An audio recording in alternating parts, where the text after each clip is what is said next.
Selamat datang di channel Simar Imam. Sembari mendengarkan tinggalkan like dan komentarnya bosku. Jangan lupa pasang headset kalian. Siapkan kopi dan camilan. Lupakan pahitnya kehidupan. Mari kita dengarkan sambil rebahan. Bab 376. Haoren tidak memiliki kesan mendalam tentang gadis ini, tetapi dia ingat singa salju emas besar. Dia mencari ingatannya dan mengingat bahwa ketika dia datang ke surga kelima untuk menghadiri konvensi perdagangan dengan saudara-saudara perempuan Lu, dia melihat singa salju dan gadis ini. Siapa kamu? Zhao Yanzi tidak senang dengan nada suara gadis itu. Siapa kamu? Menatap Zhao Yanzi, gadis itu bertanya padanya. Zhao Yanzi mengerutkan bibirnya. Aku bertanya padamu dulu. Sebagai putri dari Istana Naga Lautan Timur, dia tidak sombong di bawah disiplin ayahnya, Zhao Guang. Namun, dia masih sedikit sombong. Luo Jia memukul mereka. Gadis di Qian tidak mengatakan apa-apa. Sebaliknya, dia menepuk kepala kudanya. Singa salju level 5 segera menyemburkan masa api. Kekuatan singa salju level 5 setara dengan kekuatan seorang pembangun Naschen Soul Realm. Itu bisa membakar Haoren dan Zhao Yanzi dengan setengah dari kekuatannya. Formasi arai pedang. Haoren dengan cepat memasang formasi arai pedang. 320 energi pedang muncul secara instan dalam 3 lapisan untuk memblokir api. Terlepas dari usahanya, panas api membakar sejumlah kecil rambut putih di dekat hidung Little White. Gadis di Qian terkejut bahwa Haoren telah memblokir serangan itu, dan tekniknya dengan energi pedang membangkitkan minatnya. Duduk di belakang Haoren, Zhao Yanzi sangat marah. Dia angkuh, tetapi dia tidak pernah menyakiti orang hanya karena dia bertengkar dengan mereka. Namun, dia berada di surga kelima, dan gelarnya di Istana Naga Laut Timur tidak berguna di sini. Dia mengertakkan giginya dengan marah, ingin bergegas dan menarik rambut gadis ini. Dia tidak tahu bahwa gadis di Qian ini adalah Duan Yao, putri dari Sekte Master Sky Mountain Sect on Six Heaven. Sekte di surga ke-6 menatap semua sekte di surga kelima, apalagi Duan Yao yang merupakan putri satu-satunya dari Sekte Master Sky Mountain Sect yang berpengaruh. Kecuali untuk beberapa tempat di mana Tuan Rilem Jiwa Naschen berkultivasi dalam pengasingan, Duan Yao bisa pergi kemana saja dan melakukan apapun yang dia inginkan di surga kelima. Dia bisa dengan mudah berurusan dengan para penggarap di bawah Naschen Soul Realm dengan singa salju level 5-nya, Luo Jia. Itulah sebabnya dia tidak begitu memedulikan Haoren dan Zhao Yanzi yang muncul di surga kelima. Tadi malam setelah Sekte Pasir Putih diserang oleh musuh yang kuat yang merampok ramuan spiritual mereka dan menghancurkan aula besar mereka, Duan Yao, yang sedang bermain di surga kelima, menerima berita itu dan meminta izin dari ayahnya untuk menyelidiki kejadian ini. Dia berpatroli di sekitar ketika dia merasakan aktivitas singa salju lain melalui Luo Jia. Ketika dia dikejar, dia melihat Haoren dan Zhao Yanzi. Di mana kamu mencuri singa salju ini? Duan Yao menatap Haoren dan Zhao Yanzi dengan sombong dan bertanya. The Sky Mountain Sekte unggul dalam mengangkat singa salju, dan Duan Yao tahu bahwa Little White adalah binatang roh level 2 setelah satu pandangan. Melihat bahwa Haoren bukan salah satu murid dari Sky Mountain Sect, dia langsung menjadi curiga. Menatap Haoren, dia merasa seperti dia bertemu dengannya sebelumnya tetapi tidak bisa mengingat dari mana. Jika dia tidak curiga bahwa dia adalah murid baru yang diambil oleh salah satu pamannya dari salah satu sekte di surga kelima, dia akan memerintahkan Luo Jia untuk meluncurkan bola api yang lebih kuat ke arah mereka. Paman, berhentilah berbicara dengannya. Pukul dia. Zhao Yanzi mendesak Haoren dengan marah. Dia belum pernah diperlakukan seperti ini sebelumnya, dan dia akan bergegas untuk memberi gadis ini pelajaran jika dia memiliki kekuatan kultivasi yang cukup. Kamu berani memukulku. Luo Jia, serang gadis itu. Duan Yao menunjuk Zhao Yanzi. Binatang roh tingkat 5 memiliki kecerdasan yang cukup untuk memahami perintah Duan Yao. Itu meludahkan panah api yang panjangnya sekitar setengah meter ke arah Zhao Yanzi. Serangan elemental api ini bahkan lebih ganas dari serangan bola api sebelumnya. Haoren segera mengedarkan esensi sifat penuhnya dan berteriak, formasi arai ular satu garis. Energi pedang 320 berbaris, membentuk ular panjang dan berlari ke arah panah api. Panah api yang dilemparkan singa salju tingkat 5 memecah energi 320 pedang yang dilepaskan oleh Haoren. Pada gen level, Haoren berada di antara Realm Formasi Inti dan Realm Naschen Soul. Oleh karena itu, Susunan pedangnya tidak dapat memblokir serangan dari binatang roh level 5 yang kekuatannya setara dengan seorang kultivator Naschen Soul Realm tingkat menengah. Pada saat kritis ini, Little White bergeser seketika dan mundur 100 meter dengan api energi berwarna-warni di sekitar cakarnya. Kamu, Zhao Yanzi menatap Duan Yao dengan marah. Dia ingin makian tetapi tidak tahu harus berkata apa. Melihat bahwa energi pedang Haoren bisa bergabung dengan bebas dan melihat binatang roh level 2 yang bisa bergerak dengan kecepatan tinggi, Duan Yao mencengkeram bulu Luo Jia dan duduk lebih tegak. Kamu baik. Oh, aku tahu itu. Kamu adalah dua pembudidaya yang membuat masalah untuk Sekte Pasir Putih pertama kalinya. Yang satu bisa menggunakan energi pedang, dan yang lainnya adalah pembudidaya wanita.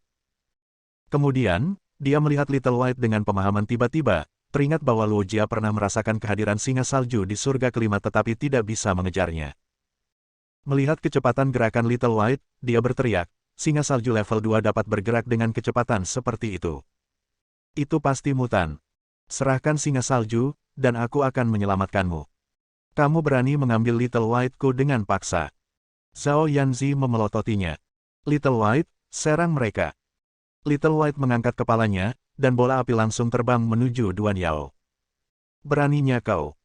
Dengan marah, Duan Yan mengeluarkan pedang panjang giok hijau dan menebas pedangnya pada Zhao Yanzi saat Luo Jia bermanuver dan menghindari serangan itu. Baru saja mencapai rilem yayasan pendirian tanpa teknik yang tepat, Zhao Yanzi bukan tandingan Duan Yao yang sudah menjadi kultivator rilem formasi inti, dan dia harus bersembunyi di belakang Haoren. Haoren tidak akan hanya berdiri dan menonton. Dia melepaskan energi pedangnya dan kilat suci Hundun untuk memblokir serangan ini dari gadis ini. Berdengung. Sepertinya Haoren menangkap pedang panjang Duan Yan dengan tangannya. Mendesis. Gelombang energi petir yang kuat bepergian sepanjang pedang panjang giok hijau Duan Yan dan memasuki tubuhnya. Petir ilahi Hundun bisa mematahkan semua 5 elemen. Tidak bisa menahan kejutan seperti itu, Duan Yan melepaskan pedang panjangnya karena mati rasa di lengannya. Haoren memahami longsword giok hijau Duan Yao. Kemudian, dengan sentuhan cepat jari-jarinya, ia membalikkan ujung pedang ke leher Duan Yao yang halus. Baik. Baik. Paman, kau luar biasa. Zhao Yanzi berteriak. Serangkaian serangan balik ini begitu mulus sehingga saingannya tidak punya waktu untuk bereaksi, mendapatkan kekaguman besar dari Zhao Yanzi. Paman jengkel. Haoren menoleh dan menatap Zhao Yanzi tetapi tidak tahu harus berkata apa.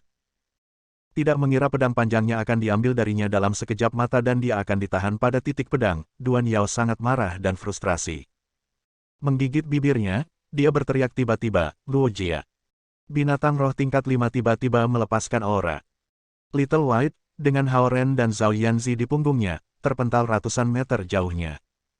Aura tak kasat mata dari makhluk roh tingkat 5 ini membeku di Little White, yang merupakan makhluk roh tingkat 2, di tempat.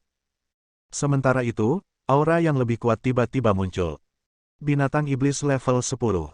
Berdiri di atas cakram hitam, Zhen Chongming melesat dari ribuan meter jauhnya. Luo Jia, singa salju tingkat 5 yang luar biasa beberapa saat yang lalu, menggigil di bawah penindasan yang luar biasa. Aura binatang roh level 5 sangat kuat. Bahkan Haoren dan Zhao Yanzi sangat terpengaruh. Namun, aura Zhen Chongming hanya bertujuan pada singa salju level 5 ini, membuatnya tidak dapat mengedarkan esensi alam apapun untuk melarikan diri. Sementara makhluk roh tingkat 5 ini mengintimidasi Little White seperti orang yang tingginya 6 kaki, kokoh, menggertak balita, Zhen Chongming menindas binatang roh tingkat 5 ini seperti raksasa setinggi 8 meter yang menindas manusia. Bagaimanapun, Little White tidak bodoh dan mengirim sinyal ketika dikalahkan. Segera, Zhen Chongming datang untuk menyelamatkan mereka. Luo Jia, mengapa kamu tidak bisa bergerak? Duan Yan menggelengkan kepala singa emas dan bertanya dengan bingung. Singa salju tingkat 5, Luo Jia, mengeluarkan rengekan rasa takut. Duan Yao menatap singa salju tingkat 2 di depannya dan menemukan Little White mengibaskan ekornya dengan puas. Zhen Chongming melayang di sisi Little White secara sembunyi-sembunyi pada harta dharma, dan kekuatan kultivasi Duan Yao tidak cukup untuk melihat melalui teknik silumannya. Aura binatang iblis level 10 hanya menargetkan Luo Jia. Mengaum. Little White mengangkat kepalanya dan meraung sebelum meludahkan bola api ke arah Luo Jia. Dibekukan oleh aura Zhen Chongming, Luo Jia level 5 tidak bisa bergerak dan hanya bisa membiarkan bola api menabrak perutnya. Luo Jia. Luo Jia, apakah kamu baik-baik saja? Duan Yao menegang ketika dia duduk di punggung Luo Jia. Swoosh, swoosh, swoosh. 3 bola api lainnya berlari ke arah Luo Jia dan Duan Yao. Duan Yao mengangkat lengannya untuk menghalangi dengan terburu-buru, tetapi sebuah lubang dibakar melalui lengan bajunya. Kesombongannya menghilang, dan sekarang dia tampak sedih. Dengan bangga, Little White mengelilingi Luo Jia dan meludahkan 3 bola api lagi. Banyak bulu emas Luo Jia yang panjang terbakar, dan penampilannya yang indah berubah jelek. Kamu, singa salju kamu adalah binatang roh tingkat 6. Dengan wajah menghitam oleh api, Duan Yao berteriak dan menatap Hao Ren dengan takjub. Dalam benaknya, singa salju yang paling kuat adalah Jitian tuan-tuannya, singa salju tingkat 6. Sebagai binatang iblis tingkat bin, tingkat tertinggi yang bisa didapatkan singa salju adalah level 6. Tentu saja, roh-roh tingkat 6 memiliki kekuatan yang setara dengan seorang kultivator Naschen Soul Realm tingkat menengah. Menggabungkannya dengan naluri bertarung makhluk buas roh, kemampuan bertarungnya sebanding dengan milik Naschen Soul Realm tingkat atas. Duan Yao tidak pernah bisa membayangkan bahwa binatang iblis level 10 tak terlihat berdiri di sisi Hao Ren. Jika Zhen Chongming berubah kembali ke bentuk aslinya sebagai binatang iblis, kekuatannya setara dengan pembudidaya Realm jiwa formasi. Dilengkapi dengan kemampuan bawaan binatang buas yang saleh, kekuatan penghancurannya bahkan lebih tinggi daripada seorang pembudidaya Realm Soul Formation. Itulah sebabnya Luo Jia tidak berani menggerakkan otot. Apakah kamu dari sekte gunung-gunung? Hao Ren bermanuver Little White lebih dekat ke Duan Yao dan bertanya padanya. Bunuh aku, kamu cabul. Duan Yao memelototinya dan berteriak. Dengan Luo Jia tidak bisa bergerak dan pedang panjangnya direbut oleh Hao Ren, dia bahkan tidak bisa bergerak. Hao Ren membeku dan menatap wajahnya yang imut setelah mendengar bagaimana gadis ini memanggilnya. Dia belum pernah disebut nama seperti itu sebelumnya. Bab 377. Meskipun aku sepenuhnya setuju dengan kamu untuk memanggil paman sebagai cabul, aku masih ingin mengatakan kamu benar-benar hebat, kata Zhao Yanzi sambil duduk di belakang Hao Ren. Hao Ren tersentak dan menoleh padanya. Sisi siapa dia, benar. Pikirnya. Ini adalah pertama kalinya dalam kehidupan Duan Yao bahwa dia disebut Beastristage, jadi dia langsung marah seperti bagaimana Zhao Yanzi beberapa saat yang lalu. Harus ada teknik di Sky Mountain Sect untuk membesarkan dan melatih singa salju, kan? Hao Ren terus bertanya pada Duan Yao. Aku tidak akan membiarkanmu mengambilnya meskipun itu menghabiskan nyawaku. Duan Yao berpaling dengan marah. Oh, cewek ini cukup keras kepala. Zhao Yanzi menyela. Sekali lagi, Hao Ren berbalik dan menatap Zhao Yanzi. Dia tiba-tiba merasa seperti nama, cabul, mungkin lebih cocok untuknya. Betapa tidak tahu malu kamu menjadi kuali dan mitra kultivasi ganda pada usia muda. Duan Yao mengkritik Zhao Yanzi dengan jijik. Kamu, aku, Zhao Yanzi tidak mengharapkan Duan Yao untuk mengangkat topik ini. Tidak memiliki cara untuk menjelaskannya dengan tepat, dia banyak tergagap. Dia menyadari bahwa Hao Ren adalah pembudidaya laki-laki yang kuat sementara dia adalah pembudidaya perempuan yang lebih lemah. Juga, mereka duduk bersama di atas binatang buas. Tidak peduli bagaimana orang melihatnya, dia dan Hao Ren tampak seperti mitra kultivasi. Seperti apa di surga ke-6? Hao Ren tidak terpengaruh dan mengajukan pertanyaan lain kepada Duan Yao. Kamu bisa pergi ke surga ke-6 dan melihat sendiri jika kamu bisa. Jawab Duan Yao dengan marah. Beraninya kau menjadi begitu kasar dan ganas ketika hidupmu ada di tanganku. Tunggu dan lihat bagaimana aku akan menangani kamu ketika kami membawa kamu kembali ke gunung kami. Zhao Yanzi tidak bisa membantu tetapi ikut campur lagi. Pada titik ini, dia terdengar seperti bandit lengkap. Jika kamu berani pergi ke surga ke-6, aku akan memanggil semua sekte di surga ke-6 untuk mengejarmu. Duan Yao menanggapi ancaman Zhao Yanzi dengan ancamannya sendiri. Kedengarannya bagus. Mari kita lihat apakah kamu mati dulu, atau kita mati dulu. Zhao Yanzi pergi berhadapan dengan Duan Yao sambil memelototinya. Hao Ren menemukan pertengkaran di antara kedua gadis itu sia-sia. Dia menutupi mulut Zhao Yanzi sebelum melanjutkan untuk menanyai Duan Yao. Bagaimana dengan teknik budidaya umum? Apakah kamu memiliki semua itu? Zhao Yanzi menamparkan tangan Hao Ren dan berkata, Paman, untuk apa kamu berbicara dengannya? Cari saja dia. Apakah kamu perlu sopan ketika dia langsung memanggil kamu cabul? Kata-kata Zhao Yanzi akhirnya membawa bayangan ketakutan ke wajah Duan Yao. Pakaiannya sudah sobek parah, membuat kulitnya halus sebagian terlihat. Jika aku memiliki scroll gulir rasi bintang gayung besar, kamu bisa menerimanya. Duan Yao mengeluarkan teknik kultivasi dari tas penyimpanannya dengan cemas. Hao Ren mengambil teknik kultivasi dan menyerahkannya kepada Zhao Yanzi yang ada di belakangnya. Sekarang dengan teknik kultivasi di tangannya, Zhao Yanzi menyadari bahwa Hao Ren berusaha mengumpulkan teknik kultivasi untuknya. Karena teknik budidaya di Istana Naga hanya cocok untuk pembudidaya naga. Mereka harus datang ke surga kelima untuk mengumpulkan teknik kultivasi yang cocok untuk pembudidaya manusia. Namun, sekte di surga kelima relatif lemah. Oleh karena itu, menangkap seorang kultivator dari surga ke-6 pada saat ini adalah sempurna untuk memperoleh teknik kultivasi yang lebih baik. Sekarang kamu telah mengambil teknik kultivasi aku, kamu harus membiarkan aku pergi, kan? Duan Yao bernegosiasi saat dia menyaksikan Hao Ren. Nada suaranya lebih lembut dari sebelumnya.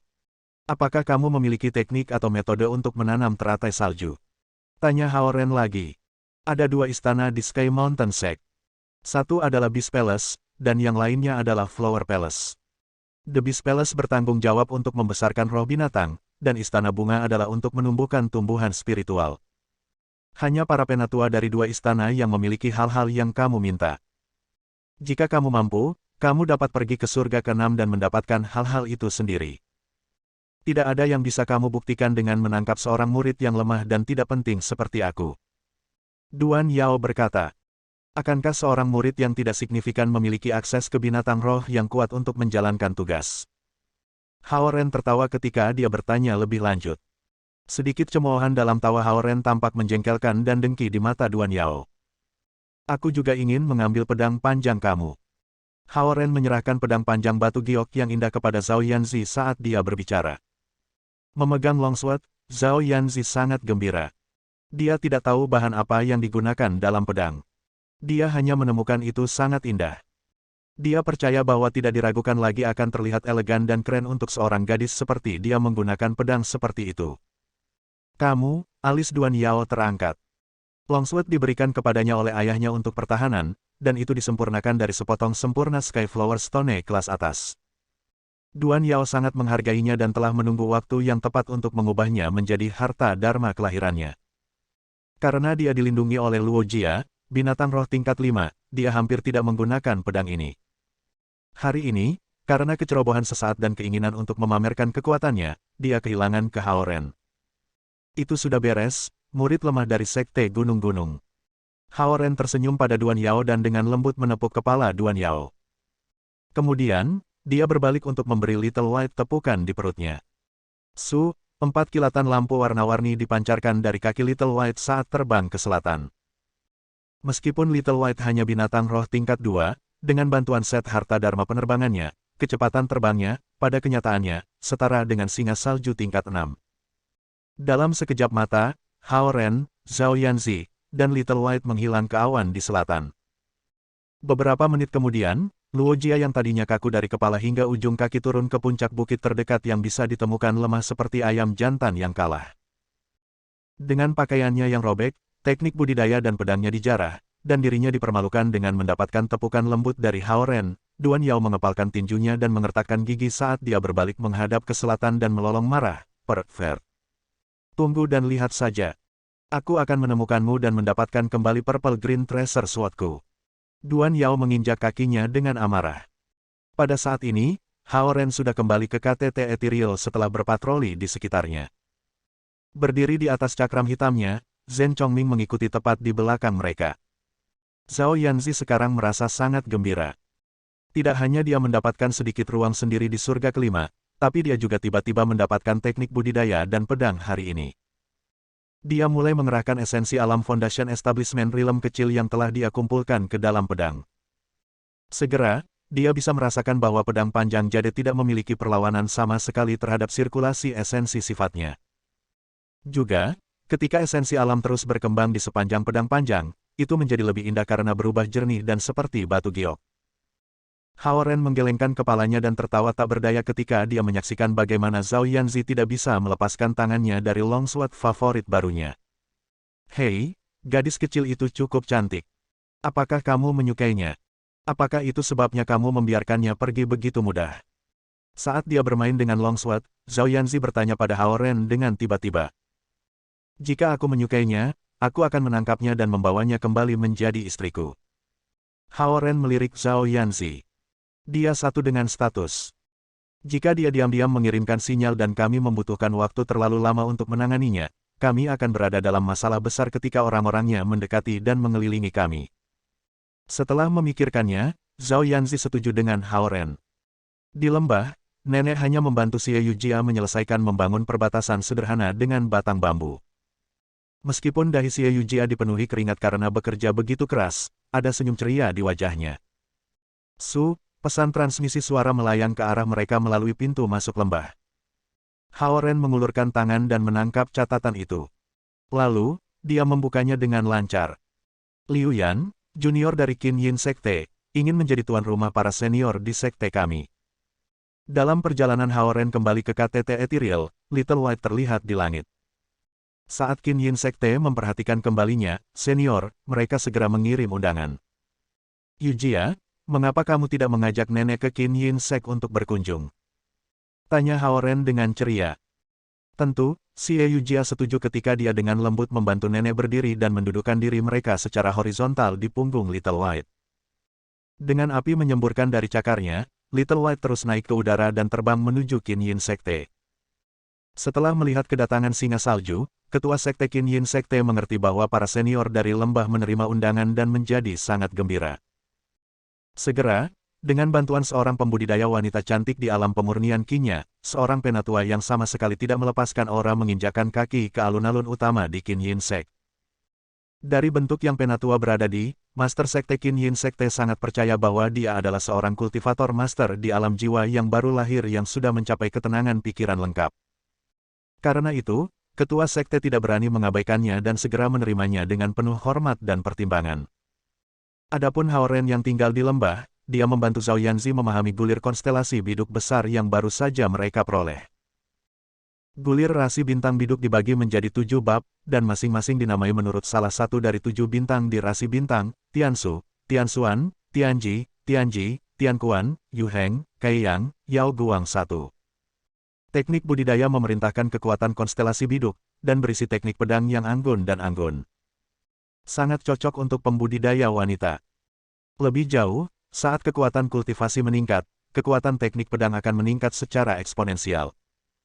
Secara keseluruhan, itu adalah teknik budidaya sederhana yang memungkinkan banyak ruang untuk pertumbuhan. Semakin Zhao Yanzi melihatnya, semakin dia menjadi teknik budidaya ini. Dia bahkan merasa bahwa itu adalah teknik kultivasi yang dibuat khusus untuknya. Tiansu, Tianxuan, Tianji, Tianquan, saat Hao Ren membalik-balik teknik, dia tiba-tiba menemukan bahwa itu hilang 3 bab terakhir. Tiansu, Tianxuan, Tianji, Tianquan membentuk mangkuk biduk, sementara Yuheng, Kaiyang, Yao Guang membentuk gagang biduk. Dengan kata lain, gulir konstelasi biduk besar ini kehilangan bagian kedua dari teknik ini. Teknik kultivasi ini tidak lengkap. Hao Ren menyatakan saat dia menggulung teknik kultivasi.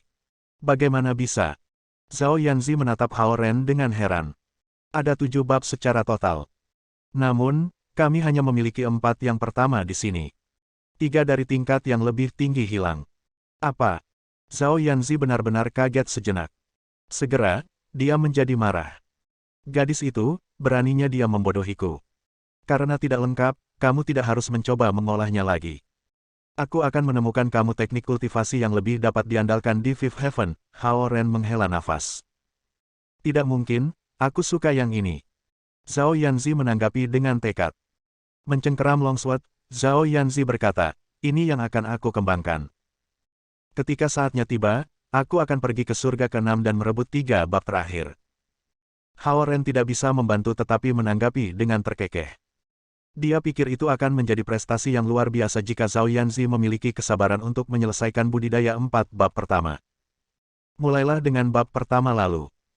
Karena pedang ini belum dapat disimpan di cincin penyimpanan kamu, kamu harus menyimpannya di gua kamu di sini di Ethereal Summit dan mengolah teknik ini di sini, kata Hao Ren. Oke. Dalam 3 bulan, aku pasti akan mengalahkan cewek itu sendirian. Tiba-tiba, motivasi Zhao Yanzi meningkat. Dia membuka gulir konstelasi biduk ke halaman pertama dan mulai mempelajarinya dengan cermat. Sama seperti itu, Zhao Yanzi yang berasal dari surga pertama dan Duan Yao yang berasal dari surga keenam kini menjadi Nemea. Satu bersumpah untuk mendapatkan setengah lainnya dari gulir konstelasi biduk besar, dan yang lainnya bersumpah untuk mendapatkan kembali pedang hartanya. Namun, pada saat ini, Zhao Yanzi tidak memiliki kemampuan atau keberanian untuk menghadapi Duan Yao di surga keenam, dan Duan Yao juga tidak memiliki cara menemukan Hao Ren dan tempat persembunyian Zhao Yanzi di surga kelima. Zhao Yanzi marah karena Duan Yao sombong dan memerintahkan binatang rohnya untuk menyerang orang lain dengan sembrono. Juga, dia marah karena Duan Yao menipu mereka dan hanya memberi mereka setengah dari teknik kultivasi. Di sisi lain, Duan Yao marah karena pedang harta karun ungu hijau adalah harta yang paling disayanginya. Dia bahkan lebih kesal daripada yang bisa dibayangkan Zhao Yanzi. Butuh banyak upaya baginya untuk meyakinkan ayahnya untuk memberinya pedang ungu harta karun hijau karena itu adalah harta dharma tingkat atas. Adapun gulir konstelasi biduk besar, diperoleh dari seorang penatua terkemuka oleh ayahnya menggunakan status master sekte dan harta besar. Itu adalah teknik kultivasi yang hebat dari surga ketujuh. Tak perlu dikatakan, itu bernilai sangat tinggi. Meskipun masih ada salinan asli dari Big Dipper Constellation Scroll di Sky Mountain Sect, itu adalah teknik budidaya yang diperoleh dengan biaya 6 teratai salju tingkat atas, 2 singa salju tingkat 4, dan kebanggaan dari master sekte dari Sky Mountain Sect. Kehilangan itu karena Hao Ren dan Zhao Yanzi tanpa imbalan dan membuat marah Duan Yao. Waktu berlalu dengan cepat.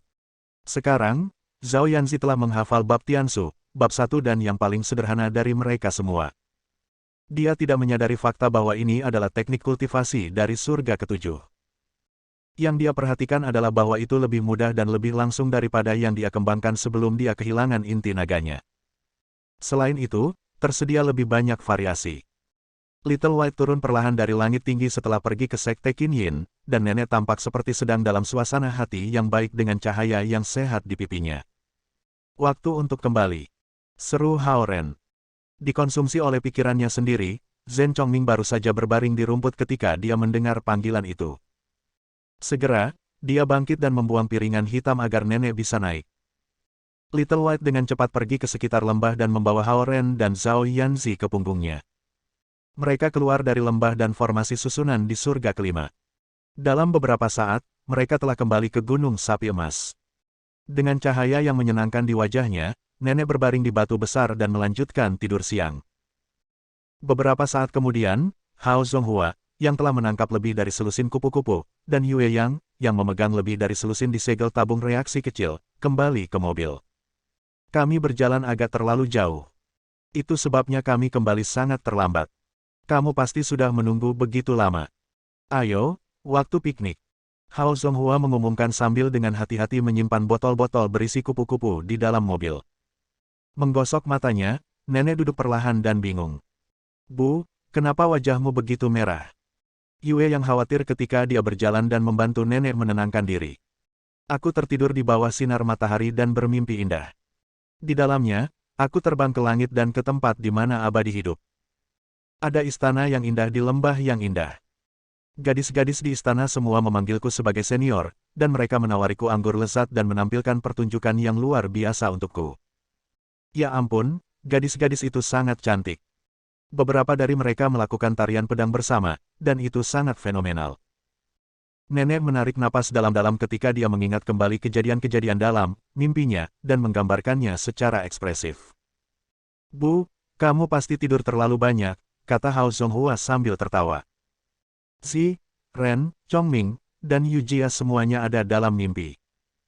Aku bahkan mengajari Jia bagaimana membangun rumah kaca plastik, nenek menambahkan. Hao Zonghua menggelengkan kepalanya tak berdaya saat dia berbalik untuk melihat Hao Ren dan yang lainnya.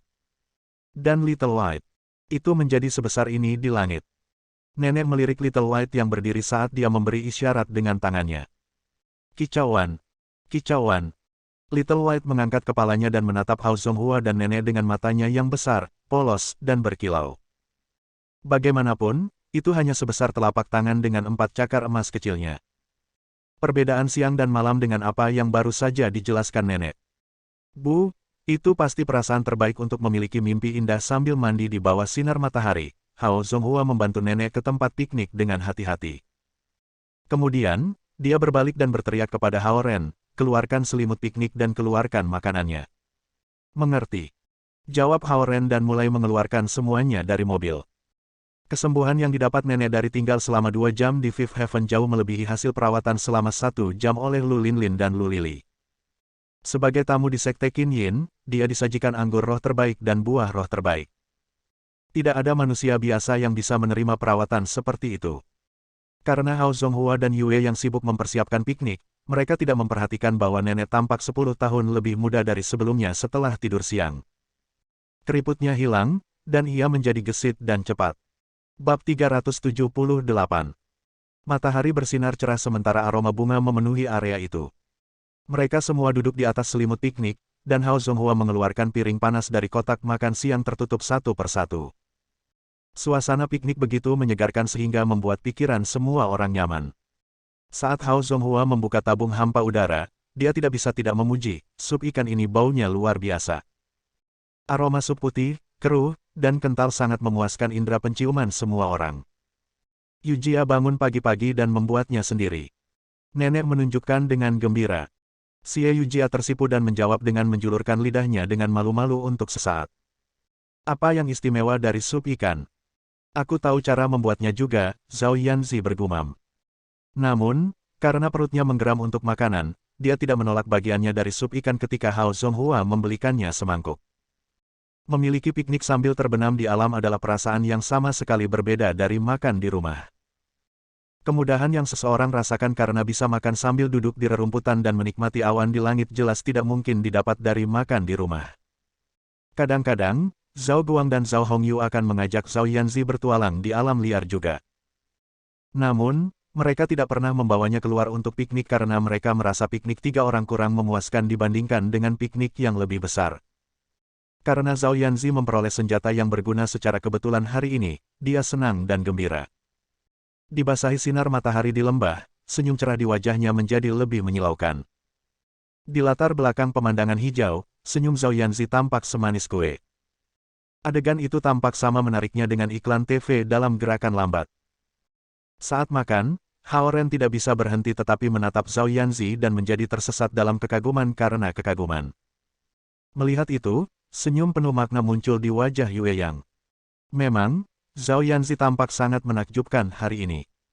Jika Zhao Yanzi tidak menjadi menantu masa depannya, Yue Yang ingin menjadikan Zhao Yanzi sebagai putrinya.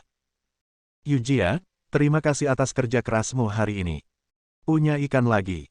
Hao Zonghua mengambil sepotong besar daging ikan dan memasukkannya ke mangkuk Xie Yujia. Sikapnya yang baik dan jelas menunjukkan bahwa ia sangat mementingkan Xie Yujia. Terima kasih, Paman. Xie Yujia terkejut dan kewalahan oleh gerakan yang tak terduga dan dengan cepat mengangkat mangkuknya untuk menerima hadiah. Diminta oleh pertukaran, Hao Ren berbalik untuk melihat Xie Yujia. Dia menemukan bahwa Xie Yujia, yang juga mandi matahari, sama menakjubkannya. Kelemah lembutan dan ketenangannya sangat berbeda dari keaktifan Zhao Yanzi. Bibi, minum jus jagung. Zhao Yanzi mengambil botol dan menawari Yue yang segelas penuh. Zi, kau gadis yang sangat manis. Yue yang menyeringai ketika dia menjadi senang. Hao Ren, apa yang ingin kamu minum? Xie Yujia bertanya pada Hao Ren dengan tiba-tiba. Zhao Yanzi langsung menoleh dan mengunci matanya pada Xie Yujia. Ambil jus apel. Xie Yujia dengan tenang mengambil tabung jus dan menuangkannya untuk Hao Ren. His, gesekan antara dua aura mulai berkilau di sekitar Hao Ren. Baik Xie Yujia dan Zhao Yanzi mati-matian melepaskan aura mereka sendiri, dan pertarungan halus antara kultivator Building Realm dan kultivator Realm Key Refinement Realm dimulai. Karena sudah jam makan siang, beberapa anak muda ada di sini untuk mendaki. Seolah-olah mereka melihat dua lampu menyilaukan di sudut mata mereka, mereka menoleh ke arah tempat duduk Hao Ren, dan Zhao Yanzi dan Xie Yujia langsung menarik perhatian mereka. Sementara Zhao Yanzi bersinar, Xie Yujia tampak tenang. Namun, aura mereka berdua unik karena mereka adalah pembudidaya. Di mata manusia, mereka seperti Dewi Gongzi. Pada saat ini, dua suara renyah dan jernih bergema di daerah itu sekaligus. Mereka yang terpana oleh Zhao Yanzi dan Xie Yujia menoleh ke arah sumber suara. Saudari Lu, masing-masing mengenakan kardigan berwarna buah di atas jumper bermotif bunga, melaju ke arah Hao Ren sambil memegang tangan. Mereka berdua mengenakan topi matahari pantai dan tas merah muda. Ketika mereka berlari melewati bunga-bunga liar, mereka begitu ringan dan anggun sehingga sepertinya mereka akan lepas landas dari tanah. Alam jiwa yang baru lahir. Aura mereka luar biasa, dan kecantikan mereka melotot. Zhao Yanzi dan Xie Yujia yang diam-diam bersaing satu sama lain sekarang langsung dilemparkan ke tempat teduh. Orang-orang di dekatnya kewalahan oleh keindahan di depan mereka karena mereka semua melamun menatap Lu Linlin dan Lu Lili. Gongzi, Lu Linlin dan Lu Lili bergegas ke sisi Hao Ren. Satu di sebelah kiri, dan yang lainnya di sebelah kanan, mereka berdua dengan lembut meletakkan lengan mereka di lengan Hao Ren. Pef, adegan itu menyebabkan para pria muda di daerah itu menjadi sangat iri sehingga mereka hampir muntah darah keluar dari mulut mereka. Linlin, Lili, kenapa kamu ada di sini juga? Nenek bertanya ketika dia terkejut dengan penampilan Lu bersaudara. Cuacanya sangat bagus sehingga kami memutuskan untuk datang ke sini untuk mendaki juga. Sangat menyenangkan bahwa kami bertemu nenek dan Gongzi. Lu Linlin menjawab dengan senyuman termanis mungkin. Mempertahankan gerakan mereka yang disinkronkan, mereka masing-masing memegang tangan Hao Ren dan menggunakan tangan lainnya untuk merapikan topi mereka, membuktikan bahwa mereka memang di sini untuk jalan-jalan.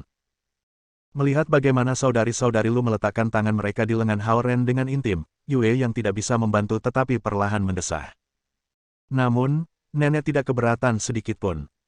Dia mengambil dua pasang sumpit dan berkata, sungguh kebetulan. Duduk dan makanlah bersama kami. Terima kasih, nenek. Lu Linlin dan Lu Lili tidak keberatan. Mereka meraih sumpit saat mereka diam-diam melepaskan lengan Hao Ren, dan mereka mulai mencicipi hidangan yang ditampilkan di selimut piknik dengan senyum di wajah mereka. Pada catatan itu, Xie Yujia dan Zhao Yanzi saling memandang sebentar sebelum segera memalingkan muka. Jelas, kehadiran para suster Lu menghancurkan kesediaan mereka untuk bertarung. Setelah semua, rilem penyempurnaan Qi dan rilem yayasan pendirian bahkan tidak dapat dibandingkan dengan rilem Nas Chen Sol yang kuat. Nenek, ada sirine di seluruh kota tadi malam untuk peringatan badai. Itu sangat menakutkan, kata saudari-saudari Lu kepada nenek setelah mereka duduk. Haha, setidaknya kamu ada di kota. Kami berada di tepi lautan ketika itu terjadi, dan itu pasti sesuatu yang lain, jawab nenek sambil tertawa. Lu Linlin dan Lu Lili menganggukkan kepala pada komentar nenek, dan penampilan mereka yang menggemaskan membuat nenek tersenyum lebih cerah. Pagi ini, jalanan penuh dengan ikan dan udang, semuanya tersapu badai oleh lautan, kata Lu Lili dengan cemberut sambil menggigit sumpitnya. Menurut berita, beruntung bahwa alarm berbunyi di tengah malam. Bahkan angin gila yang disebabkan oleh angin topan tidak menimbulkan korban. Lu Linlin menambahkan. Karena alarm dan sirene adalah hasil dari panggilan telepon mendesak yang dilakukan oleh Yue Yang senang mendengar apa yang dikatakan saudara Lu, dan dia menjadi lebih ramah dan positif terhadap para saudari. Perakiraan cuaca di East Ocean City didasarkan pada pengamatan sepanjang hari. Juga, sistem pendeteksian yang digunakan oleh kota adalah yang paling canggih di dunia, Yue yang menjelaskan kepada para suster Lu dengan penuh kebahagiaan. Lu Linlin dan Lu Lili menanggapi dengan senyum menawan. Ah benar. Bibi bertanggung jawab atas pekerjaan yang berkaitan dengan peramalan cuaca di East Ocean City. Tanpa perlawanan terhadap pesona saudara Lu, Yue yang tidak bisa menahan tawa ceria. Dengan Lu Linlin dan Lu Lili terus berdentang, suasana piknik menjadi lebih hidup. Awalnya, Zhen Chongming berusaha tetap tenang dengan memasang wajah poker. Namun, karena ini adalah pertama kalinya ia berpiknik di alam liar, ia menjadi gembira dan terus berjalan. Bagaimanapun, Zhen Chongming yang berhasil berubah menjadi manusia hanyalah seorang anak kecil. Di sisi lain, Little White hampir tidak bisa diam. Di tengah makanannya, ia merangkak ke padang rumput dan mulai berguling-guling. Pertama-tama mengitari Hao Ren dan nenek tanpa arti, dan kemudian tiba-tiba mengambil lusinan langkah ke depan, melompat ke kupu-kupu yang berlama-lama di bunga dekat. Karena Little White sangat penuh energi dan sangat imut, gadis-gadis muda lainnya yang juga berpiknik di situs tidak dapat membantu tetapi melambaikannya. Merasa tidak malu, Little White segera menjawab panggilan mereka dan berlari. Sambil menjulurkan lidahnya, itu melompat ke pelukan gadis-gadis itu dan mulai makan sosis ham di tangan mereka. Little White, teriak Hao Ren sambil pura-pura marah. Tiba-tiba, Little White melompat dan dengan cepat kembali ke sisi Hao Ren. Sialan kamu, Little White. Yang kau tahu adalah bergaul dengan gadis-gadis lain, Zhao Yanzi memeluk Little White dengan kuat dengan satu tangan sementara mengunci ke lehernya dengan yang lain, meninggalkannya tidak ada cara untuk melarikan diri lagi. Kruf. Roof. Little White berjuang mati-matian di pelukan Zhao Yanzi. Tiba-tiba, Hao Ren merasakan dingin di lehernya. Entah bagaimana, dia merasa seperti kata-kata Zhao Yanzi tidak ditujukan untuk Little White tetapi untuknya. Setelah piknik, Zhao Yanzi pergi menerbangkan layang-layang di perusahaan Yue Yang, dan Hao Ren pergi memancing di sungai kecil bersama Hao Zonghua. Hao Zonghua dan Yue Yang telah lama mengubur diri dalam penelitian mereka dan lalai dalam komunikasi mereka dengan putra mereka. Hari ini adalah kesempatan yang sangat baik bagi mereka untuk memperkuat ikatan keluarga mereka. Di bawah naungan pohon willow, Hao Zonghua dan Hao Ren duduk berdampingan setelah membuang tali pancing mereka dengan umpan. Matahari bersinar di sungai, dan air memantulkan bintik-bintik perak berkilau. "Ren, sungguh, apa yang kamu pikirkan?" tanya Hao Zonghua sambil menatap Hao Ren dengan penuh perhatian. Hao Ren menatapnya. Hao Zonghua membalikkan badannya, mencoba memberi sinyal poinnya, jadi Hao Ren mengikutinya dan berbalik juga. Tidak jauh dari mereka, Yue yang memimpin Zhao Yanzi saat mereka menerbangkan layang-layang. Karena angin yang sempurna di lembah, layang-layang Zhao Yanzi terbang semakin tinggi. Dengan demikian, Zhao Yanzi tampak semakin bersemangat saat dia menarik tali layang-layang sambil tertawa terbahak-bahak. Di arah lain, tepat di sebelah mobil, Xie Yujia telah menyingkirkan selimut piknik dan sekarang bersandar di pohon besar dan mengobrol dengan nenek. Di sisi lain, Lu Linlin dan Lu Lili sedang berjalan melalui jalan kecil di antara bunga-bunga. Tiba-tiba, mereka sepertinya telah menyentuh topik sensitif.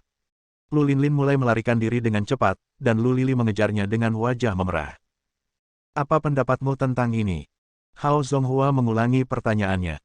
Dengan lompatan spektakuler, Little White menangkap frisbee yang dibuang Zhen Chongming dengan mulutnya. Lu Lili sekarang berhasil menyusul Lu Linlin, dan mereka berdua jatuh ke tanah di mana ada 1 ton bunga saat mereka terus saling menggoda. Tepat di sebelah mobil, Xie Yujia tiba-tiba tertawa terbahak-bahak saat dia berbicara dengan nenek.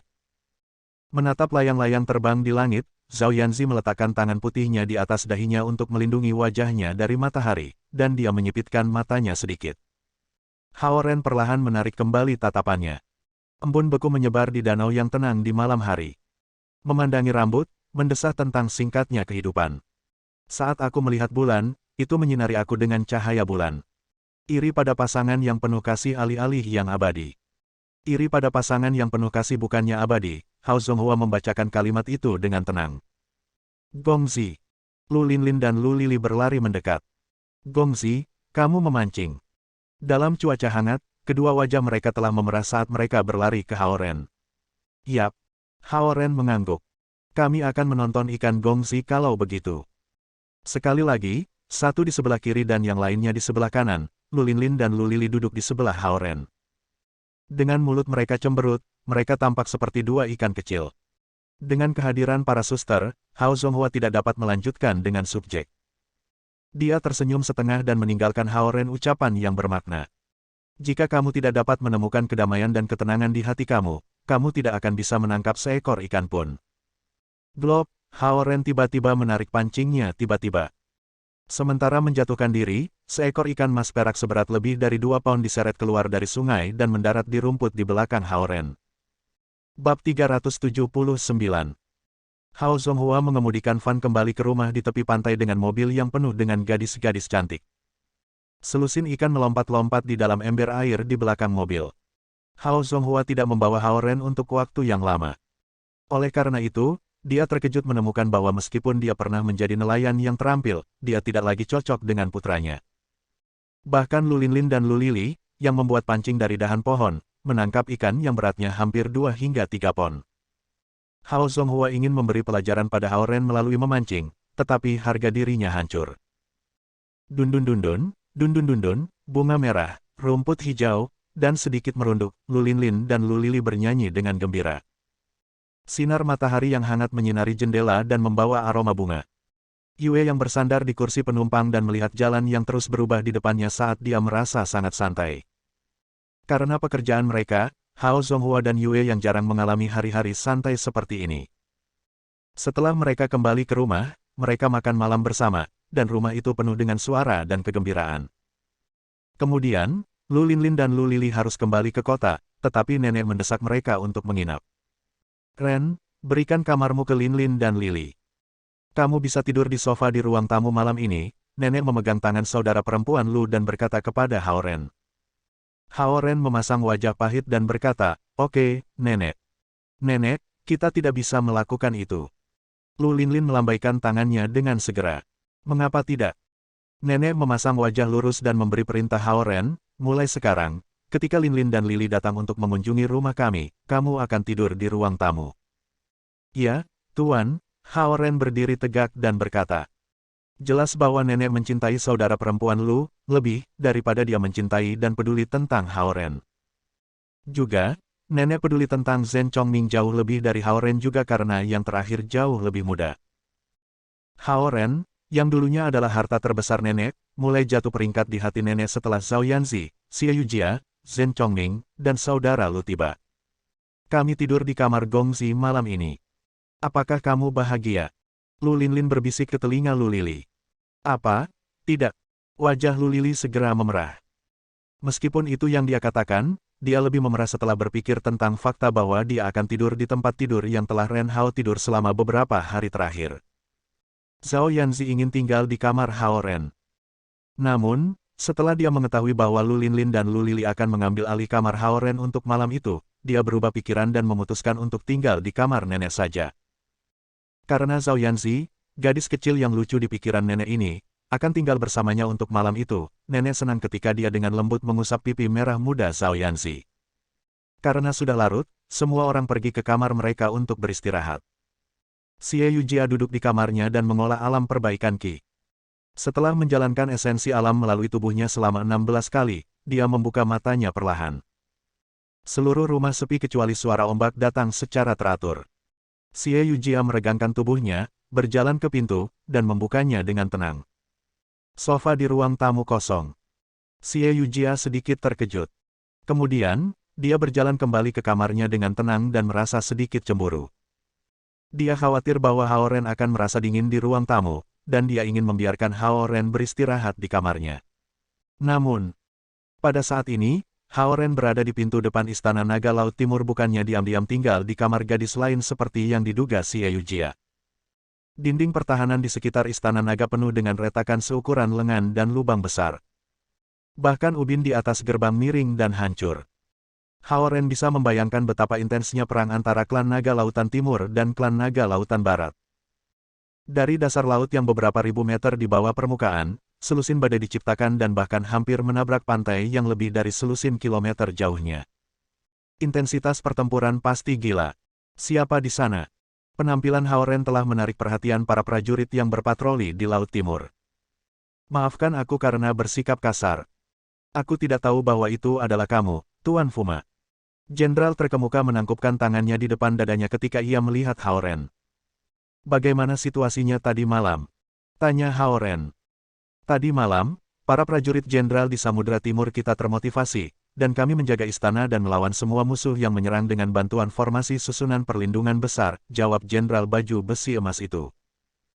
Hao Ren melihat bekas luka baru di wajah jenderal ini dan berpikir bahwa Samudra Timur pasti menderita beberapa kerugian. Namun, jika Laut Timur menderita beberapa kerugian, Laut Barat pasti menderita lebih banyak korban. Bunuh kamu saat kamu lemah. Cara Zhao Haoran menangani banyak hal hampir membuat klan Naga Laut Barat naik ke dinding. Apakah para tua-tua baik-baik saja? Penatua Sun, Penatua Lu, dan Penatua Xing Yue, apakah mereka baik-baik saja? Dengan melihat ekspresi para prajurit, Hao Ren menduga bahwa Zhao Guang dan Zhao Hongyu keduanya baik-baik saja. Karena itu, ia langsung bertanya tentang para sesepuh. Sayangnya, beberapa penatua, jenderal itu sedikit mengangkat tangannya ketika matanya agak merah. Kemudian, ia melanjutkan, namun, para penatua yang disebutkan Fuma dalam kondisi baik. Setelah mendengar bagian kedua kalimat, Hao Ren sedikit lega. Kali ini, kedua klan naga saling bertarung sampai mati. Kedua belah pihak telah mengorbankan para penatua dan memulai permusuhan yang mematikan.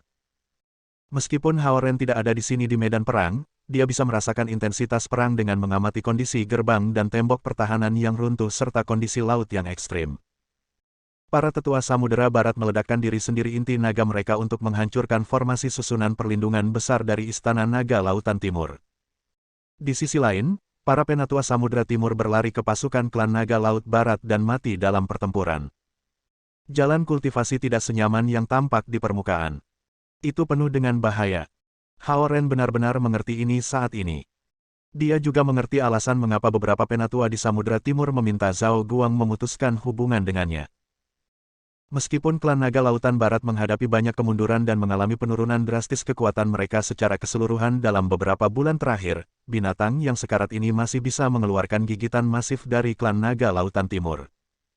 Bawa aku ke dalam dan tunjukkan aku berkeliling, kata Hao Ren. Ya, jenderal itu berbalik dan memimpin Hao Ren melalui gerbang istana naga yang rusak. Sebagian besar bangunan dalam kondisi baik kecuali untuk ubin di atas istana. Hao Ren menduga bahwa sisa kekuatan harta Dharma merusak mereka. Menilai dari ini, Hao Ren menduga bahwa pasukan dan penatua Samudera Barat gagal memasuki bagian dalam istana Naga Lautan Timur, dan medan perang utama terletak di luar tembok pertahanan. Penting untuk diketahui bahwa keluarga para tetua di Samudera Timur tinggal di dalam istana naga. Jika pasukan Samudera Barat menerobos, hasilnya adalah aku tidak bisa melangkah lebih jauh ke dalam. Jenderal yang memimpin jalan tiba-tiba berhenti. Setiap jenderal patroli memiliki area yang menjadi tanggung jawab mereka, dan mereka hanya diizinkan berjalan di area tersebut ketika mereka sedang bertugas. Jenderal ini bertanggung jawab untuk menjaga daerah sekitar bagian dalam dan luar gerbang kota. Silakan lanjutkan dengan pekerjaanmu. Hao Ren menangkupkan tangannya di depan dadanya dengan hormat saat dia berkata kepada jenderal itu. Kemudian, dia berjalan menuju istana utama dengan langkah berat ketika dia mencoba menemukan Zhao Guang. Klan Naga Lautan Timur dan klan Naga Lautan Barat saling bertarung karena perebutan kekuasaan di antara mereka. Namun, ada keseimbangan halus di antara mereka, dan tidak ada yang terjadi. Fakta bahwa Hao Ren menghancurkan setengah dari istana Naga Lautan Barat mendorong mereka melewati garis dan memicu mereka, menyebabkan pertempuran penuh antara dua klan naga. Jika mereka mengorbankan Hao Ren, seluruh situasi akan terpecahkan dengan lebih damai. Namun, dengan kembalinya Zhao Haoran, ia dengan tegas memutuskan untuk membersihkan situasi dengan cara yang paling sulit. Istana Naga Laut Barat jatuh dalam prosesnya, dan pasukan mereka hampir sepenuhnya musnah. Istana Naga Laut Timur, di sisi lain, juga kehilangan banyak prajurit dan tua-tua. Ini bukan salahmu. Suara nyaring terdengar di belakang Hao Ren. Hao Ren berbalik dan melihat Zhao Haoran, yang mengenakan pakaian bersih, berjalan ke arahnya. Tuan. Hao Ren memberi hormat. Di dunia ini, perang adalah pilihan terakhir, tetapi juga merupakan alat yang diperlukan untuk memulihkan ketertiban. Kita harus selalu siap untuk itu, kata Zhao Haoran sambil berdiri di depan Hao Ren dan mengangkat alis putihnya yang tebal. Hao Ren memaksakan senyum dan mengangguk padanya. Zhao Haoran meraih bahu Hao Ren dengan tangannya yang mantap dan memandang yang terakhir dengan menyetujui. Ketika kami bertarung melawan mereka di depan Istana Naga, kau menyerang markas mereka. Tadi sangat menyenangkan. Hao Ren bingung. Zheng Xin membawa seluruh tentaranya keluar dan meninggalkan istananya kosong kembali di Samudra Barat, dan kamu mengambil kesempatan itu dan merobohkan Istana Naga Lautan Barat ke tanah. Aku suka gaya kamu dalam melakukan sesuatu dan pemikiran kamu. Zhao Haoran menepuk pundak Hao Ren dengan paksa. Selama perang yang intens antara klan Naga Lautan Timur dan klan Naga Lautan Barat tadi malam, Lu Linlin dan Lu Lili pergi ke Samudra Barat untuk melampiaskan kemarahan mereka karena apa yang terjadi pada Hao Ren. Mereka melenyapkan istana Naga Laut Barat. Sehari setelah itu, berita itu disampaikan kepada Zhao Haoran. Dia tidak bisa memikirkan siapapun yang akan melakukan itu sampai dia ingat bahwa Hao Ren pernah menghancurkan setengah dari istana Naga Lautan Barat. Oleh karena itu, ia secara otomatis berasumsi bahwa itu adalah perbuatan Hao Ren dan sangat senang. Seperti apa ekspresi Old Man Zheng ketika dia memimpin pasukannya yang dikalahkan kembali ke Samudra Barat dan melihat reruntuhan Istana Naga. Dengan penuh kegembiraan, Zhao Haoran berpikir bahwa Hao Ren bisa diandalkan, kejam, dan sangat menyadari seni perang. Menyeberangi lautan di bawah kamuflase. Menandakan timur tetapi menyerang barat. Memikat harimau dari gunung. Zhao Haoran terkesan oleh Hao Ren. Dia tidak pernah memperhatikan banyak Hao Ren di masa lalu. Sekarang, Zhao Haoran mulai mengamati Hao Ren dengan hati-hati. Dengan pengamatannya yang cermat, dia terkejut menemukan bahwa Hao Ren naik level ke level Gen dalam sehari. Cahaya tingkat Zen benar-benar berbeda dari cahaya tingkat Gen. Hao Ren, memang, telah mencapai Gen level. Bagus bagus bagus. Zhao Haoran mengatakan, baik, 3 kali. Zhao Guang tidak pandai dalam hal-hal lain, tetapi dia pandai memilih orang. Zhao Haoran meraih bahu Han Ren dengan kuat. Karena Zhao Haoran berada di tingkat kian tingkat atas, Haoran, yang baru saja mencapai tingkat gen, tidak mungkin melepaskan diri dari tangan Zhao Haoran. Dengan kekuatan seperti itu, tulang bahu Haoran hampir hancur. Zhao Haoran tiba-tiba mengubah posisinya. Tangannya masih memegang bahu Haoran, tapi lengannya sekarang melingkari leher Haoran. Kemudian, dia mendorong Haoran menuju istana utama. Para tetua dan tentara, yang berpatroli di dalam istana naga, menatap Haoran dan Zhao Haoran dengan kaget. Bagaimana mungkin tuan dari istana naga, yang sangat agung, berjalan dengan Fuma sedekat ini? Pikir mereka. Bahkan ketika perang antara Samudra Timur dan Samudra Barat semakin intens, Zhao Kuo masih belum kembali. Mulai sekarang, 100.000 prajurit elit dan 800.000 prajurit laut adalah milik kamu untuk diperintah, kata Zhao Haoran. Bab 380. Zhao Haoran dan Haoran memasuki istana utama tepat setelah ucapan Zhao Haoran.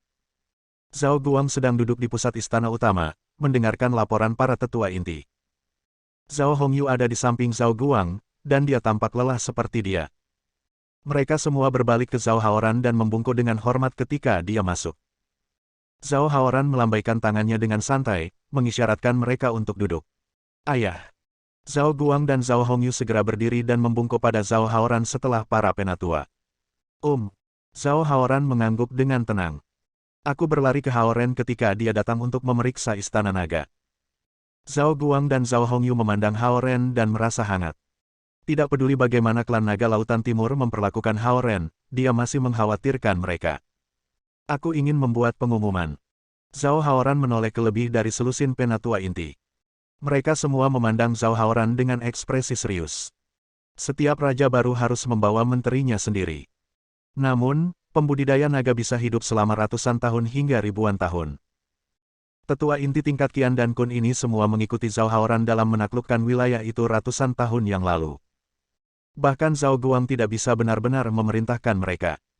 Namun, para tetua ini tidak berani ketinggalan satu kata pun dari Raja Naga Tua, Zhao Haoran. Zhao Guang dan Zhao Hongyu memandang bahu lebar Zhao Haoran dengan gugup. Raja Naga Tua baru saja kembali ke negara itu, dan dia segera mengambil kendali istana Naga Lautan Timur. Dia memulai perang antara East Dragon Dragon Palace dan West Dragon Dragon Palace segera, dan dia ingin membuat pengumuman lain sekarang. Haoran memandang Zhao Haoran juga. Dia hampir bisa menebak akan seperti apa pengumuman ini. Istana utama menjadi sunyi senyap. Haoran akan mengambil alih posisi Zhao Kuo dan menjadi komandan jenderal 100.000 penjaga kerajaan dan 800.000 tentara laut, kata Zhao Haoran kata demi kata saat matanya bersinar terang. Semua mata para tetua membuka lebar saat mereka menganga. Zhao Haoran memberikan semua kekuatan komando militer klan Naga Laut Timur kepada Haoran. Di masa lalu, orang yang memiliki kekuatan militer tertinggi adalah putra ketiga Zhao Haoran, Zhao Kuo. Dia adalah putra favorit Zhao Haoran dan juga pembudidaya terkuat dari klan Naga Lautan Timur. Penatua Lu dan Penatua Sun saling memandang dengan kaget. Mereka bertanya-tanya apakah mereka salah dengar. Semua orang tahu orang yang mengendalikan 900.000 tentara klan Naga Lautan Timur, terutama 100.000 penjaga kekaisaran yang merupakan prajurit elit, dapat menentukan nasib klan Naga Lautan Timur. Haoran memperhatikan tanda-tanda kebencian di wajah para tetua inti ketika dia berjalan ke istana utama bersama Zhao Haoran. Menurut pendapat mereka, jika bukan untuk Zhao Guang, yang bersikeras melindungi Haoran, tidak akan ada perang sengit antara klan Naga Lautan Timur dan klan Naga Lautan Barat. Ini adalah perang yang telah menyebabkan klan Naga Lautan Timur mengalami kerusakan luar biasa selama 1 malam. Mereka dapat memahami tindakan Zhao Haoran untuk mendorong klan Naga Laut Barat ke dalam perang dengan sikap keras karena martabat dan kehormatan klan Naga Lautan Timur harus dilindungi. Namun, para tetua inti ini tidak bisa mengerti mengapa Zhao Haoran memberikan kekuatan militer tertinggi kepada orang luar, Haoran. Dibandingkan dengan Zhao Kuo, Haoran ini tidak memiliki kemampuan atau kekuatan. Bagaimana bisa dia memimpin pasukan Samudra Timur yang memiliki hampir 1 juta prajurit? Segala macam pikiran muncul di benak para tetua. Namun, tidak ada yang berani mempertanyakan Zhao Haoran. Tetua inti ini bisa melawan Zhao Guang pada beberapa masalah penting, tetapi mereka akan mematuhi apapun yang dikatakan Zhao Haoran. Aku dengan ini memberinya gelar sebagai Komandan Jenderal Perdamaian Barat I. Kata Zhao Haoran. Pengumuman Zhao Haoran benar-benar mengabaikan apa yang dipikirkan Zhao Guang. Zhao Guang menjadi administrator alih-alih pembuat keputusan segera setelah Zhao Haoran kembali ke Istana Naga Laut Timur. Beri dia Komandan Jenderal Emas Ungu Token, kata Zhao Haoran keras dan jelas. Perdana Menteri Xie tertegun sedetik sebelum bergegas keluar dari istana utama. Haoran berdiri di tempatnya. Dia bertanya-tanya apakah dia harus menerima atau menolak tawaran ini. Tidak ada pilihan yang cocok. Jadi, dia memutuskan untuk tetap diam untuk saat ini. Premier Xie berlari kembali ke istana utama dengan punggungnya membungkuk. Di atas kepalanya, dia memegang token kotak emas gelap dengan kedua tangannya. Zhao Haoran mengambil token dan meletakkannya di tangan Haoran. Token ini ditinggalkan di Istana Naga Lautan Timur oleh Zhao Kuo sebelum dia melanjutkan perjalanannya. Dengan menyerahkan token ke Haoran secara langsung, Zhao Haoran mengambil kekuatan militer dari East Dragon Palace dari Zhao Kuo dan memberikannya kepada Haoran. Itu melambangkan bahwa dia menawarkan Haoran posisi Komandan Jenderal. Semua tua-tua berjubah ungu sangat terkejut bahwa mata mereka hampir muncul. Jika Zhao Guang yang menyerahkan kekuatan militer kepada Haoran, para tetua ini akan membalik meja. Namun, ini adalah keputusan Zhao Haoran, jadi tidak ada yang berani menentangnya. Haoran menarik napas dalam-dalam dan menatap Zhao Haoran dengan token berat di tangannya, bingung. Premier bertanggung jawab atas urusan di dalam Istana Naga. Karena Zhao Guang tidak memiliki selir dan Zhao Yanzi adalah anak satu-satunya, Perdana Menteri Xie nyaris tidak memiliki pengaruh. Para tetua berjubah ungu adalah tetua tingkat tertinggi, tetapi mereka berfungsi sebagai anggota kabinet dan memberikan saran kepada Raja Naga dan membantu dengan pihak luar. Namun, tidak peduli seberapa senior mereka, kekuatan satu orang masih terbatas. Namun, Komandan Jenderal memimpin hampir 1 juta tentara dan kepala semua anggota militer. Dengan kekuatan militer, Haoran tiba-tiba menjadi orang kedua yang bertanggung jawab di bawah Raja Naga. Dia benar-benar menjadi komandan kedua di Samudra Timur. Umumkan perintahnya, kata Zhao Haoran dingin. Terserah kamu. Premier Xie berjalan keluar dari istana utama dengan tergesa-gesa untuk mengumpulkan beberapa jenderal kunci untuk pengumuman. Biasanya, Zhao Haoran perlu memilih hari khusus untuk mempromosikan Haoran ke posisi umum yang memerintah. Juga, semua jenderal perlu hadir untuk upacara. Namun, karena baru saja terjadi perang antara klan Naga Lautan Timur dan klan Naga Lautan Barat, semua jenderal sibuk berpatroli di daerah yang telah ditentukan. Karenanya, upacara resmi tidak dapat direncanakan.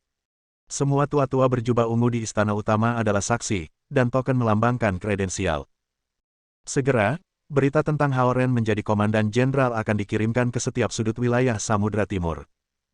Karena Zhao Haoran membuat pesanan, para tetua berjubah ungu di istana utama tidak berani menunjukkan ketidaksetujuan. Namun, mereka tidak yakin.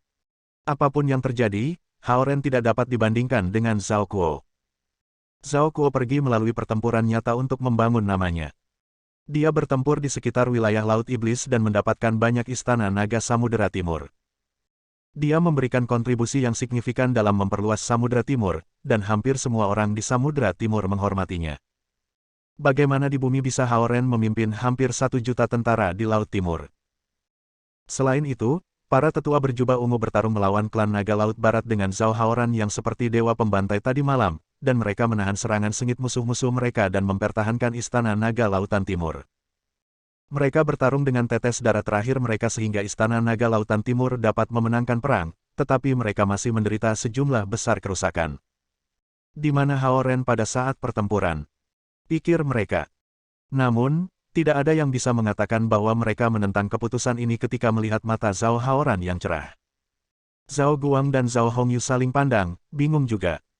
Penatua Xing Yue mengepalkan tangannya dengan erat dan mengerutkan kening. Dia tidak bisa melihat melalui niat Zhao Haoran. Lanjutkan. Zhao Haoran melambaikan tangan lagi dan berjalan menuju pintu. Dia menepuk pundak Haoran saat dia berjalan melewatinya. Sebuah kekuatan yang kuat memasuki bahu Haoran, dan dia dipaksa untuk berlari beberapa langkah ke depan dan melompat keluar dari istana utama. Ikut denganku. Haoran mendengar suara Zhao Haoran yang tenang dan dingin di telinganya.